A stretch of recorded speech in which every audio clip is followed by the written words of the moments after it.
All right, man. Somebody posted. I put in the thumbnail because for whatever reason the application I use won't let me put it on the screen no more. I gotta write them. But that said that Jalen Hurts was considered an MVP candidate. You know, top 5 MVP candidate, and Goff is considered a mid-tier quarterback. And Goff is beating him in QBR, old school quarterback rate. You know, it's a little bit different. I think ESPN created the QBR model.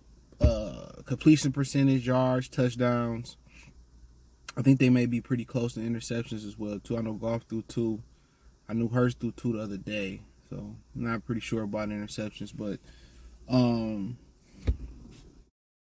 yeah, Goff is threw 2 interceptions and Hurts threw 3. So he beating them, in every passing statistic that there is. But then again, you got to throw in some, variables in there that, Lions fans ain't going to want to hear, or Goff supporters ain't going to want to hear. And that's that Jalen Hurts is on an undefeated team. That's Jalen Hurts went to the Super Bowl last year. And that's that Jalen Hurts is, he got 3 rushing touchdowns as well, too. So all that factor in his mystique. I mean, he threw some balls the other day that should have been caught. AJ Brown, he easily could have been up a couple more. He easily could have been up a couple more touchdowns as well. So, but if this was a fifth, we all be drunk. But I mean, Hurts just bring a different dynamic. I mean, polarizing franchise. For the most part, the last few years they hadn't won a Super Bowl. They won one. I mean, the Carson Wentz storyline bumped him out of there. I mean, just a person, how humble he is and his story and, how he got done at Alabama for 2 in the national championship, Oklahoma. So a lot of stuff be about storylines, and people can say, well, Goff got a storyline going from LA and Detroit and getting better. He's legitimately got better, you know what I'm saying? And I wouldn't mind if he managed this franchise a few more years. Thus far what I've seen this year, man, he looks great. The interception to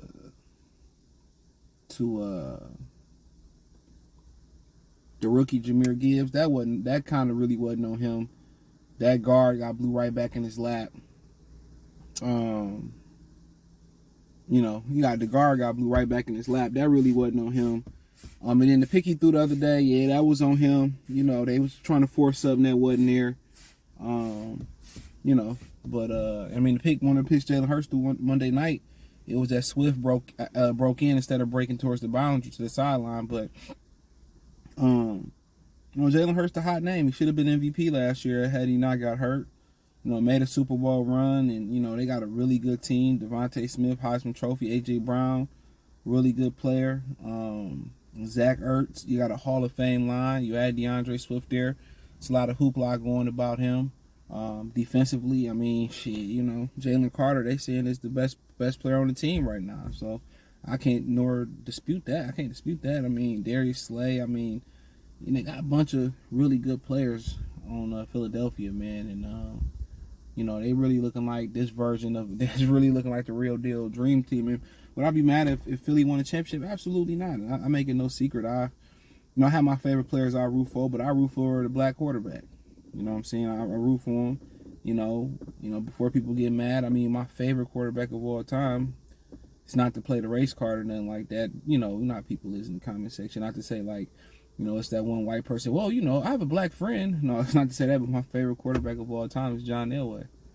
Not sure if that will ever change, but that's my favorite quarterback. When I tell people that, they get surprised. I was a huge Brett Favre fan growing up. John Elway, Brett Favre, those were my boys. Those were my boys back in the day. I used to love me some John Elway and some Brett Favre.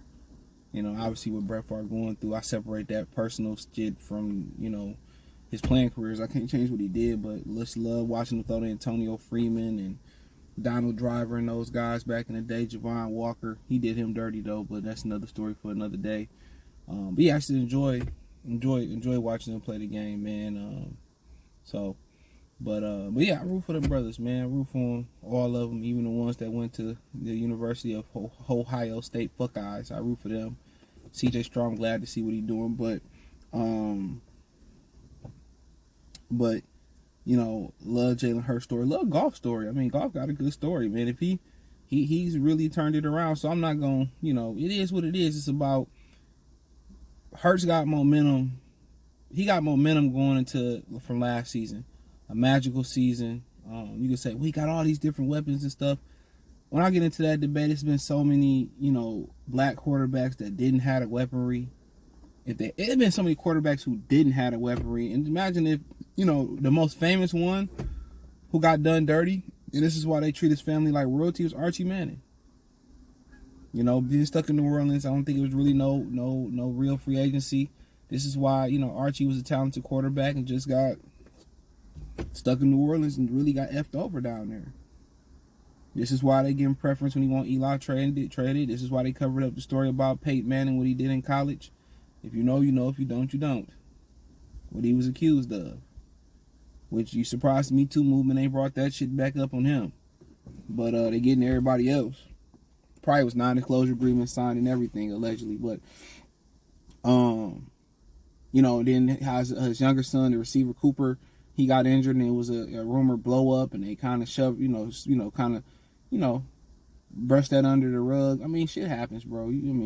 Nobody's perfect, but Archie's seemed to be a great guy, seemed to have been a great dad, great father, and all that.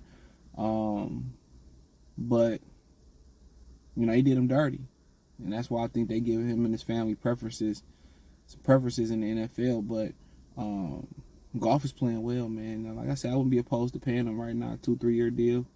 He's playing really, really well, but it's a long season to go.